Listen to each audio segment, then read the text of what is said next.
A woman, on Christmas Eve, quietly walked into a diner and sat at a table in the corner.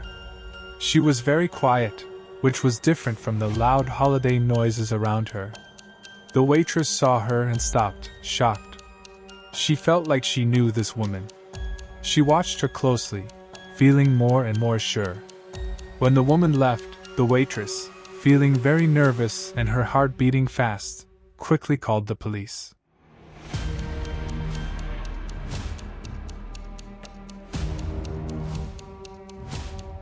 Somewhere in Montana, a small diner in a quiet town was alive, on Christmas Eve of 1989 with the spirit of the holiday season. Amid the sound of cheerful conversations and festive music, a lone woman entered the diner, her presence subtly contrasting with the surrounding merriment. She chose a secluded corner table, sitting quietly, almost blending into the background. The waitress, busy with orders, saw the woman sitting alone. She felt like she knew her, which was weird and made her uncomfortable. The way the woman looked and acted seemed very familiar to the waitress, like something she had seen before but couldn't quite remember. As she waited on the woman, the waitress became more curious. There was something different about her, almost as if she was part of a story everyone in town knew about. After the woman left the diner, the waitress stood there for a moment, her mind racing.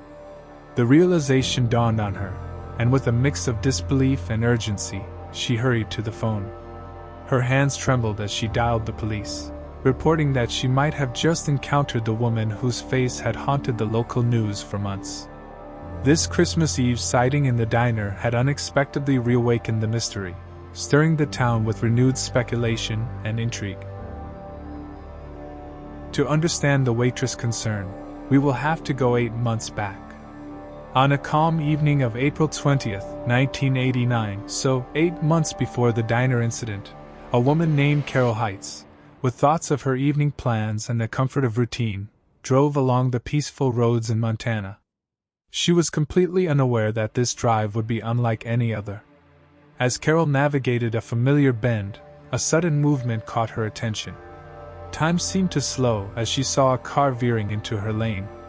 Her heart raced, and her mind struggled to process the unfolding horror. The headlights of the oncoming vehicle blazed like ominous eyes in the dusk, cutting through the calm of the evening and bearing down on her with terrifying inevitability. In those frantic seconds, Carol's world narrowed to the impending crash. Her hands gripped the steering wheel as she braced for impact. The fear was palpable, a thick, suffocating presence in the car. Then, with a deafening roar and a force that shook her to her core, the two vehicles collided.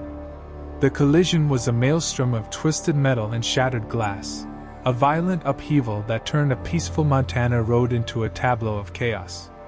In the aftermath, as the dust settled and the echoes of the crash faded, Carol, shaken but alive, emerged from her car, her mind reeling from the shock and the surreal nature of what had just occurred.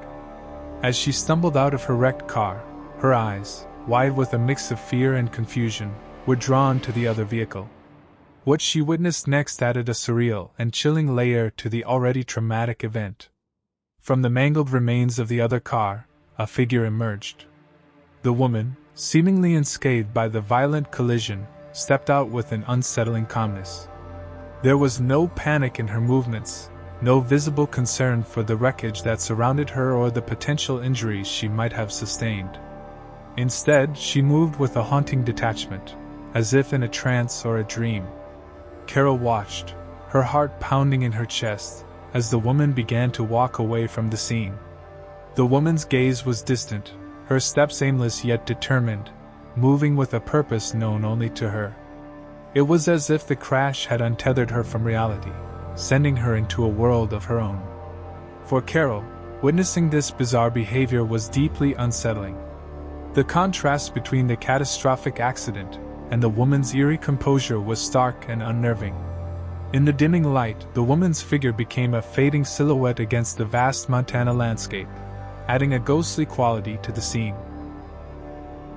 In the moments following the surreal departure of the mysterious woman from the accident scene, Carol Heights, still in a state of shock and disbelief, mustered the strength to call for help.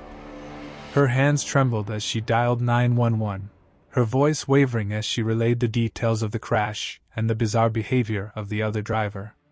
The dispatcher, sensing the urgency and confusion in Carol's tone, assured her that help was on the way. The police and emergency services arrived quickly, the flashing lights and sirens breaking the eerie stillness of the Montana evening. The first responders attended to Carol, ensuring she was not gravely injured, while the police officers surveyed the scene, a mix of concern and perplexity on their faces. The description of the woman walking away from such a devastating crash was puzzling, almost unheard of in their routine of road accidents. The investigation into the mysterious car crash began with a sense of urgency, as police tried to piece together the events of that fateful evening. At the heart of their inquiries was the baffling behavior of the woman who had walked away from the scene. With no immediate clues to her identity, and no witnesses besides Carol Heights, the police faced a complex puzzle. Their first step was to examine the vehicles involved in the crash. The car that the unknown woman had been driving provided the first tangible lead. After running the vehicle's registration through their database, the police found it was registered to a Patricia Meehan. This was a significant breakthrough, giving the investigators not just a name, but a direction to steer their inquiries. With a name in hand, the police shifted their focus to gathering more information about Patricia Meehan. They reached out to her family and friends, piecing together a portrait of her life. Patricia, a photographer by profession, was known to be a sensitive and introspective individual. Those close to her reported changes in her behavior and demeanor in the months preceding her disappearance. She seemed more withdrawn and introspective than usual, possibly indicating an internal struggle or emotional distress. The extensive searches of the area where she was last seen, interviews with potential witnesses, and deep dives into her personal life yielded more questions than answers. Sightings were reported, but none could be substantiated or led to Patricia.